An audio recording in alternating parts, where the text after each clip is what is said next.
परेशानी में तो पागलों की तरह चिल्लाता और मेरी तो कोई सुनता नहीं। मान के निचले परेशान में ये जो बहरी है ये तो कामर में रुई ठूस कर आती है, कुछ भी चिल्लाते हुए सुनती नहीं। ये नेता ये किसी की सुनते ही नहीं, ये अधिकारी किसी की सुनते ही नहीं, ये सरकार किसी सुनने का ही तो झगड़ा है। जो सुन लेता है वो शांत रहता है, प्रसन्न रहता है।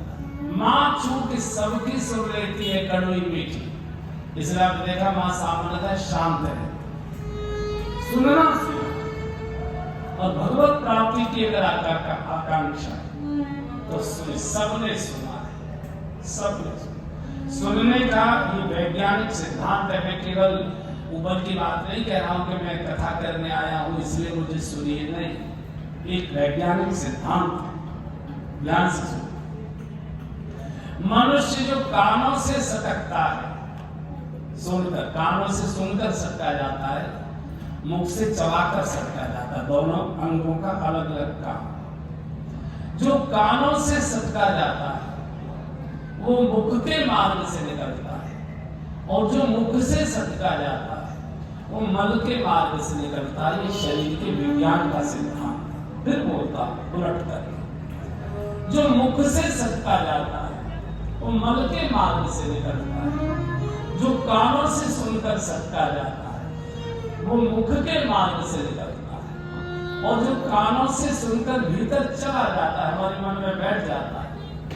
तो जैसे गाय और भैंस घास की चारे की जुगाली करते हैं, पहले गाय भैंस ये मोटा मोटा चारा हल्का हल्का चबा के पेट में भर लेते, फिर बैठ के उसी को हिचकी लेकर निकालते, उसी को चबाते, उसको कहते हैं जुगाली।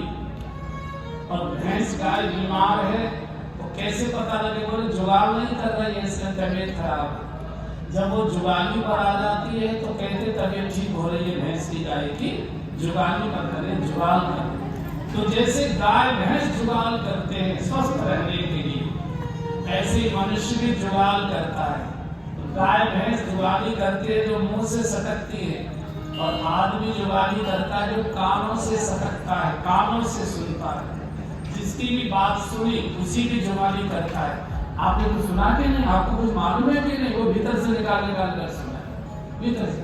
और जो सटकता है उसी की चर्चा करता है। व्यापार की बातें सुनेगा, व्यापार की चर्चा करेगा, राजनीति की बातें सुनेगा, राजनीति की चर्चा करेगा, नेताओं की बातें सुनेगा, नेताजी की चर्चा करेगा, युद्धों की चर्चा सुनेगा, युद्धों की बातें करेगा, भगवान की मधुर मंगल की कथाएं सुनेगा, कथा की चर्चा करेगा। जुगाली उसी की करेगा जो उसके पेट में बैठा हुआ है, कान के मार्ग से। और दूसरा सिद्धांत समझे, जो हम कानों से सुनते हैं वो हमारे मन में जाकर बैठ जाता है, और जो मन में होता है वही मुख के मार्ग से होठों के द्वारा निकलता है। और जो हमारे होठ होते हैं एक दिन हमारा हृदय वैसा ही हो जाता है। कई लोग आपने कहते सुने होंगे होठों का कड़वा है, मन का बड़ा साफ है। ये गलत बात है। जिसका मन साफ है उसके होठ कड़वे हो ही नहीं सकते। अंदर जो भरा डकारे उसी की आएंगी। मूली खाइए तो मूली की ही डकारे आएंगे, डकार दूसरी नहीं आ सकती। तो शुभ अंदर जाएगा तो होठ निर्मल शुभ की चर्चा करेंगे, मन शुभ को देखने के लिए लालायित रहेगा, और होठ जैसी चर्चा करते हैं हृदय वैसा ही हो जाता है। और भगवान सबके हृदय में विराजमान है, लेकिन सो रहा है शांताकारम भुजगशैलम। होठों की चर्चा से वो जाग जाता है और बोलने लगता। इसलिए ये प्रकार इस कथा को 100 भजियत सहकर भी सुनिए।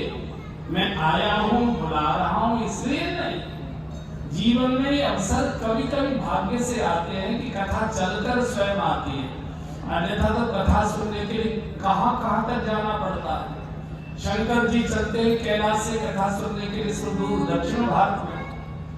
जो कथा चलती है तो शंकर जी अपना लोक छोड़कर जाते हैं, भगवान स्वयं अपना लोक छोड़कर जाते हैं, ब्रह्मा जी ब्रह्म लोक छोड़कर जाते हैं।